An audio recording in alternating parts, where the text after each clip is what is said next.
Father Chris Alar. He got ordained, and he was talking to his superior.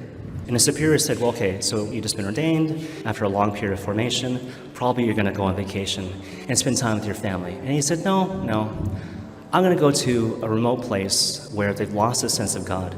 So he went to Canada. And in particular, he went to a remote community up north, I believe, where they hadn't had a priest for 4 years. And so he went there, and it was Corpus Christi. So he thought, okay, I know what I'll do. I'll process with the Blessed Sacrament around the neighborhood, blessing different homes.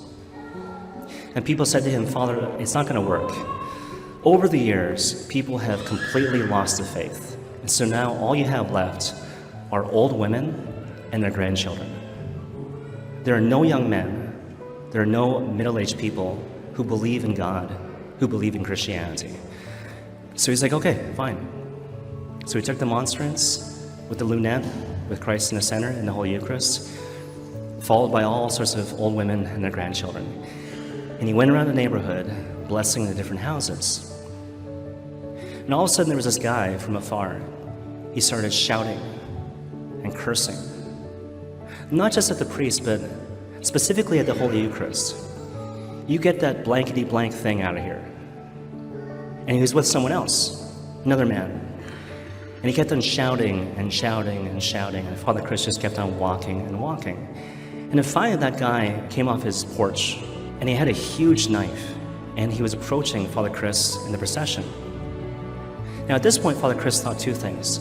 First of all, oh no, am I gonna die? I've only been a priest for like 1 day. The second thing he thought, though, was, no matter what happens, I'm not going to let go.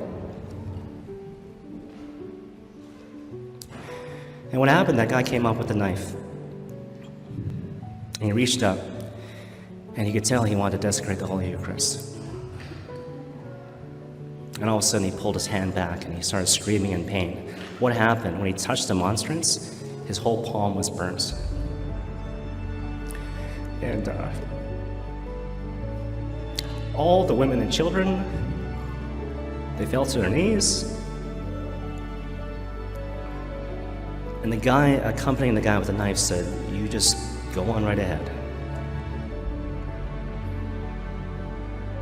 There's a bunch of things we could say about that story, but here's the thing which comes through for me.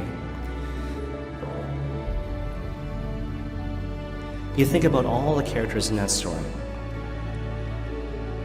No one needed to be told what to do. The women and children, they didn't need to be told, fall down to your knees in worship and adoration. Even the men, they didn't have to be told, surrender in the face of the power of the one living and true God. And that priest didn't need to be told, get ordained, go to a remote community where people don't know Jesus, and prepare your heart to die for the Holy Eucharist. Everyone knew what to do. They knew that Jesus Christ was real, and he was present in the Holy Eucharist. And based on an absolute clarity of what is and what always will be, they knew what to do. They knew how to live.